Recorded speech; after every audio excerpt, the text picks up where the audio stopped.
Colin em Preto e Branco. Uma série que retrata a realidade no esporte de pessoas negras através do olhar de um jovem mestiço adotado por um casal branco.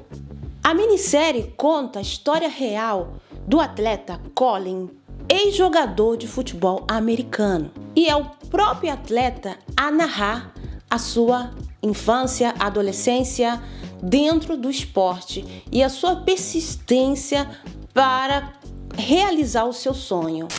My love was being a quarterback.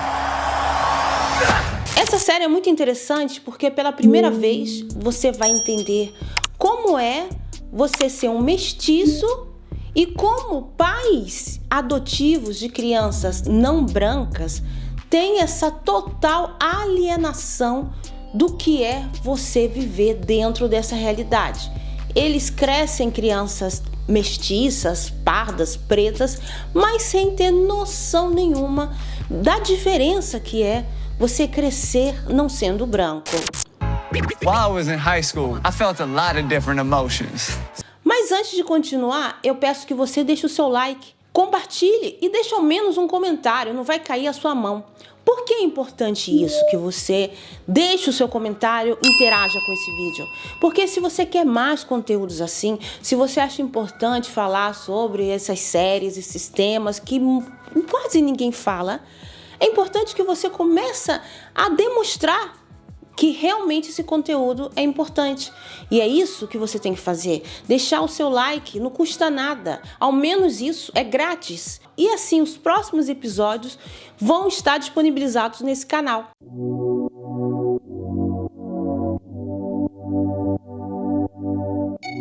Eu achei tão interessante essa série que eu vou estar a cada episódio fazendo o meu comentário. E nesse primeiro, o tema é trancinhas. Porque tem uma coisa que todas as pessoas não brancas estão conectadas, que é o cabelo. A maioria das pessoas que tem uma origem afro ou descendência afro, ou afrodescendentes, ou afro-americano, ou mestiço, tem essa questão, a dor do cabelo. E nesse episódio vê muito clara a diferença, até mesmo da textura de um cabelo de uma pessoa mestiça para uma pessoa preta retinta. O narrador, que ele conta a própria história, mostra a realidade de um rapaz mestiço que foi adotado por um casal branco, decidiu não ter mais filhos e adotou. E a coisa interessante é que até nisso ele disse que ele foi a última escolha. A Netflix deu todo esse destaque para esse atleta mestiço para falar da pauta negra. Porque ele começou a protestar nas partidas, ele se ajoelhava e isso criou uma confusão. A coisa curiosa é que ele não foi o único a se ajoelhar, mas a mídia focou totalmente no mestiço. E nesse momento a gente fala da realidade negra, mas o próprio autor, o próprio narrador, ele sabe que ele é mestiço, ele sabe das diferenças que ele tem. Mas, ao mesmo tempo, só pelo fato de ele estar na Netflix contando a história da vida dele é já um privilégio. Ele teve o privilégio de nascer mestiço e de ser adotado por um casal branco.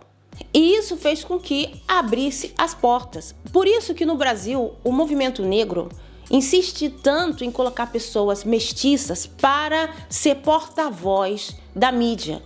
Porque, sem dúvidas, o mestiço, ele tem muita mais determinação e muito mais contatos com a branquitude que uma pessoa preta retinta. E essa série é a demonstração disso. Uma cena muito interessante é quando ele faz trancinhas pela primeira vez. As tranças fazem parte da cultura afro. Eu até hoje tenho na lembrança as dores que eu sentia quando as minhas tias faziam tranças na minha cabeça. Eu tinha 5 anos de idade. Então, as tranças, o ferro quente, faz parte da vivência de pessoas não brancas e principalmente pessoas pretas retintas, porque é a nossa única alternativa. E justamente nessa cena do cabelo, ele vai na casa dessa menina retinta a fazer as tranças. E ela fala que é a primeira vez, que ela faz tranças na cabeça de um mestiço, que em inglês tem um termo para definir isso. No canal tem já um vídeo onde eu falo de uma atriz americana, que a mãe dela é loura, branca, de olhos azuis, o pai dela é preto, como se fosse raça mista, né? E esse termo é para definir pessoas mestiças, latinas, de origem múltipla. Lembrando que ainda a militância brasileira e alguns americanos acreditam ainda na ideologia de que só existe branco ou preto. Mas a sociedade brasileira não é birracial, é multirracial. Lembrando também que o termo raça deve ser abolido porque é discriminatório. Não existe raça divididos por tons ou etnias. Além disso, é discriminatório você colocar todas as pessoas, tirar a identidade de um povo e colocar todos em um único grupo. É algo que durante a colonização foi muito comum, tirar a identidade de povos e rotular todos em um único grupo. Como se toda pessoa não branca fosse igual, como se toda pessoa mestiça fosse negra ou branca, ou que se você não é branco, você é negro. Isso é uma tática para tirar a sua identidade. Então, se seu pai é branco, não interessa. Você tem que abrir mão disso. Você é apenas um grupo inteiro. E isso é uma falácia. E a coisa curiosa é que o ator escolhido para retratar a história desse atleta é um menino pardo. E o atleta, na vida real, é mestiço. Tem até pele quase branca. É muito mestiço. E ele tenta forçar uma negritude, né, colocando o cabelo bem black power. Mas dá pra ver que tá usando laque, porque não sustenta. Se cair uma água ali, o cabelo escorre todinho. Eu acho muito bacana pessoas mestiças tentarem forçar, exaltar uma negritude. Uma coisa que eu não acho bacana é o protagonismo ficar sempre entre pessoas mestiças. Pessoas mestiças podem ter dores próximas ou parecidas com de pessoas pretas retintas, mas não é a mesma coisa. E nesse episódio trancinha é muito nítido a diferença. Uma menina preta retinta não sofre tanto como um mestiço, porque o cabelo de uma pessoa mestiça é muito delicado. Além disso, uma pessoa mestiça, ela fica muito no limbo, ela transita entre a branquitude, entre pessoas pretas também, mas dá pra ver a diferença.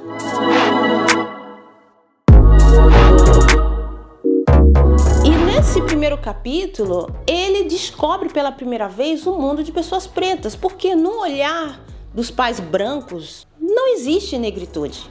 Pessoas pretas, negras ou não brancas não tem cultura. A cultura tem que ser do branco, a roupa tem que ser do branco, a igreja, a religião tem que ser da branquitude. Então eles só imaginam um mundo branco e ao mesmo tempo eles dizem que não vê cores, porque as cores são brancas. Então ele tem uma cena interessante que ele entra pela primeira vez numa loja e ali se abre um mundo para ele. Ele se encontra, mas ao mesmo tempo, nos Estados Unidos pode ser muito mais assim, dividida a coisa. Talvez ele se ache um pouquinho mais, mas está muito nítido também o privilégio de que ele não é retinto. Então ele pode tranquilamente fazer o negro passivo, ou o mestiço bem educado, o mestiço bom. E foi o cabelo que fez com que ele passasse por essa transição de autoestima. Então antes ele estava muito inseguro, depois ele se sentiu o poderosão, né? Ele se sentiu popular. Mas ao mesmo tempo ele não sabia como tratar aquele cabelo. E a mãe dele, adotiva, também não sabia tratar o cabelo dele. E foi nisso que, pouco a pouco, ele começou a entender. Sem dúvidas, você ser mestiço e filho adotivo de gente branca deve dar um trololô na cabeça gigante. Mas é muito interessante assistir essa série porque você vê as diferenças de uma casa de uma pessoa branca para uma pessoa não branca, ou uma casa de pessoas pretas. Então ele sempre foca, mesmo ele sendo mestiço, ele sempre está se relacionando com pessoas pretas retintas e não com pessoas mestiças como ele. Ele traz muito forte essa negritude usando o seu privilégio por ser mestiço. E eu acho importante o meu canal Etnia Brasileira porque hoje, recentemente, lançaram até livros, né, falando de colorismo, mas escrito por uma mulher praticamente quase branca, casada com um homem branco, com filha branca, nada contra a vida pessoal da mesma, mas ela é a branquitude. É o extremo da mestiçagem, é muito mais branca do que preta. Mas no próprio livro está querendo usar a mesma tática usada na colonização de tirar a identidade de pessoas mestiças e rotular todas elas de negras. Assim, elas não conseguem ter uma história, não conseguem se reconhecerem e não conseguem narrar uma nova realidade. Por isso que é importante que pessoas pardas e mestiças também iniciem a contarem a sua própria história. Nessa série, você vê a história não de um homem preto, você vê a história de um homem mestiço que se identifica como negro e usa o seu privilégio da mestiçagem para ter protagonismo e protestar, porque depois dessa atitude sua de se ajoelhar, que ele não foi o único a se ajoelhar, as marcas começaram a boicotar ele. E para recuperar tudo isso que ele perdeu, ele ganhou patrocínio de várias marcas internacionais, virou embaixador e está biscoitando muito. Eu acho importante assistir essa série, mas com um olhar atento de que aquilo que você está vendo é a visão, a vida de um homem mestiço cheio de privilégios. Lembrando que se eu tenho que considerar o privilégio de um rapaz branco, realmente não é o mesmo de um mestiço. Mas lembramos que temos também que entender que a história de um homem preto retinto vai ser diferente de um mestiço. Porém, é um belíssimo início. É um modo também de aproximar a branquitude na realidade de pessoas não brancas. Porque muitas pessoas brancas têm filhos mestiços. E eu quero saber agora com você, se você já assistiu essa série, qual foi a sua opinião e se você... Nos comentários, por favor, deixe nos comentários se você chegou até aqui e se você tem cabelo crespo, cacheado, se você é mestiço, se você é pardo, se você já parou para pensar nisso, como é a sua família, se você tem pessoas brancas na família e como foi para você o período da escola, quando pela primeira vez você fez uma trancinha no seu cabelo, quando você passou por essa transição, ok? E conto com você para o próximo capítulo. Se esse vídeo atingir pelo menos, gente, agora eu vou arriscar, hein? Ao menos 1000 likes, eu vou trazer o segundo episódio. Assista também o vídeo que eu publiquei fazendo análise do Afrocentrando as Cegas, que é um reality show que está fazendo sucesso no Brasil. E lá você vai ver o primeiro casal afrocentrado do programa, tá bom? Assista aqui. E até o próximo episódio. Tchau!